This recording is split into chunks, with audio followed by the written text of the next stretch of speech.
السلام علیکم۔ حضرت خواجہ معین الدین چشتی رحمۃ اللہ علیہ، سلطان الہند، نائب النبی عطا رسول، المعروف غریب نواز، آپ کا 813واں عرس 2 جنوری 1 رجب سے شروع ہوگا۔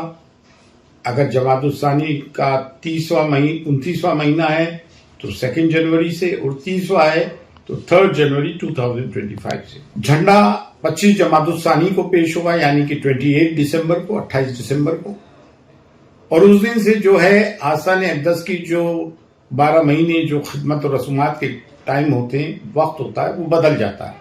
جو دن کو 3 بجے کی رسومات خدمت ہوتی ہے مزار اقدس پر، وہ چینج ہو جاتی ہے، اور اس کے بدلے شام کو خدمت ہوتی ہے بعد نماز مغرب۔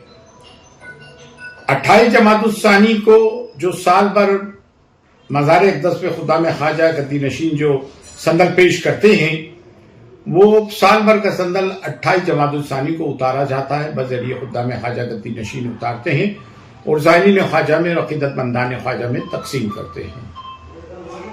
یہ آپ کے 31 دسمبر کا ہوگا، اور 1 جنوری یعنی کہ 29 جمادی الثانی کو چاند رات کو ایک بہت ہی قدیمی رسم ہوتی ہے۔ حضور غریب نواز کے جانشین بابا قطب الدین بختیار کاکی رحمۃ اللہ علیہ، جن کے جانشین بابا فرید تھے، اور ان کے جانشین حضرت نظام الدین اولیاء، حضرت علاء الدین صاحب علی کلیری اور صابر کلیری رحمۃ اللہ علیہ، اور حضرت نصر الدین چراغ پہلوی رحمۃ اللہ علیہ تھے۔ تو بابا قطب الدین بختیار کاکی رحمۃ اللہ علیہ، جو ان کے جانشین سجادہ نشین تھے، وہ حضور غریب نواز کے جہاں سے، اس دنیا سے گزر جانے کے بعد، اس فانی دنیا سے گزر جانے کے بعد، آپ ہر عرس میں مہرولی شریف سے چھڑی مبارک لے کر آ جاتے تھے، اور 6 رجب کو حضور غریب نواز کا وصال ہوا تھا۔ آپ کے پیشانی اقدس پہ لکھا تھا، حاذا حبیب اللہ ماتا فی حب اللہ، اللہ کا حبیب، اللہ کا دوست، اللہ کی محبت میں رخصت ہوا۔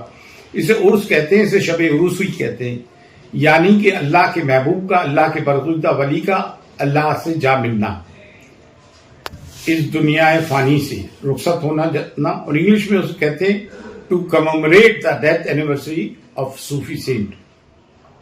یہ چھڑیاں صابر پاک سے ہوتی ہوئی بابا قطب کے مزار پہ پہنچتی ہے۔ تمام ہندوستان بھر کے ملنگ، فقیر، درویش لوگ لے کر آتے ہیں، اور وہاں پیدل آتے ہیں۔ بابا قطب مہرولی دلی سے اجمیر شریف جو 400 کلومیٹر سے پیدل جرنی کرتے ہوئے، بہت بڑا ایک جمع غفیر ملنگوں کا، فقیروں کا، درویشوں کا جلوس آتا ہے، اور نظام گیٹ پہ خدام خواجہ گدی نشین اس کو ریسیو کرتے ہیں مین گیٹ پہ، اور نظام گیٹ پہ وہ جھنڈا بلند کیا جاتا ہے۔ اس کے بعد درگاہ شریف میں تمام سینکڑوں کی تعداد سے جو ہیں یہ لوگ درگاہ شریف میں انٹر ہوتے ہیں۔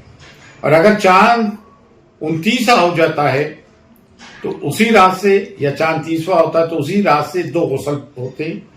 ایک شام کا غسل ہوتا ہے بعد نماز مغرب، خدمت کے بعد غسل دیا جاتا ہے، کیوڑے سے مزار اقدس کو غسل دیا جاتا ہے، وہ صرف خدام خواجہ گدی نشین دیتے ہیں، وہ سول پیراروگیٹو، ان کا سول پیراروگیٹو ہے وہ۔ اس کے بعد دوسرا غسل رات 12 بجے بعد ہوتا ہے، اور ہر تھوڑا ٹائم بڑھتا رہتا ہے۔ 6 غسل ہوتے ہیں رات کے، 6 شب تک۔ اس میں 7 خدام خواجہ باری داران میں سے 1 باری دار، کلید بردار، یہ سب خدام خواجہ گدی نشین ہوتے ہیں، اور 1 درگاہ دیوان موجود رہتے ہیں، مل کے غسل دیتے ہیں۔ یہ 6 شب تک ہوتا ہے۔ اور 6 رجب جس دن حضور غریب نواز کا وصال ہوا تھا، تو خدام خواجہ گدی نشین آستانہ اقدس میں صرف وہی موجود رہتے ہیں۔ 9 بجے سے دوپہر 4 بجے تک آستانہ اقدس زائرین خواجہ کے لیے بند رہتا ہے، یہ بات دھیان رکھیں۔ صرف خدام خواجہ رہتے ہیں، رسومات نبھاتے ہیں۔ اس میں شجرہ طریقت یعنی اسپرچل جینیالوجی چشتیہ سلسلے کی پڑھی جاتی ہے حضور غریب نواز کی، بعد اس کے فریاد پڑھی جاتی ہے، صلاۃ و سلام حضور کی شان میں پیش ہوتا ہے، یا نبی سلام علیکہ، یا رسول سلام علیکہ۔ یہ قدیمی روایت ہے یہاں کی، یہ قدیمی سلام ہی یہاں پر پڑھا جاتا ہے۔ اس کے بعد دعائے خیر کی جاتی ہے، ملک کے لیے، دنیا کے لیے، عالم انسانیت کے لیے، عالم اسلام کے لیے، اور اس کے بعد تبرک تقسیم کر دیا جاتا ہے۔ اسے چھوٹا کل کہتے ہیں۔ بڑا کل 9 رجب کو ہوتا ہے، صبح 9 بجے خدام خواجہ حضور غریب نواز مزار اقدس کا غسل دیتے ہیں، کیوڑے سے، گلاب جل سے، اور درگاہ شریف زائرین خواجہ پانی سے دھوتے ہیں، اور اسی کے ساتھ 9 رجب کو صبح 9 بجے عرس اختتام پذیر ہو جاتا ہے، عرس کا سماپن ہو جاتا ہے، عرس کنکلوڈ ہو جاتا ہے. اسے عرس کہتے ہیں. 813واں عرس تمام زائرین خواجہ اور عقیدت مندان خواجہ کے لیے بہت بہت مبارک ہو. یہاں ہر دھرم، جاتی، سمودائے، نیشنلٹیز، واک آف لائف، ہر ڈینومینیشن کے لوگ یہاں آتے ہیں، ہر مسلک کے لوگ. اور اللہ تعالیٰ ان کے وسیلے سے، ان کی دعاؤں سے لوگوں کی حاجت پوری کرتے ہیں. پرکیف ماحول رہتا ہے.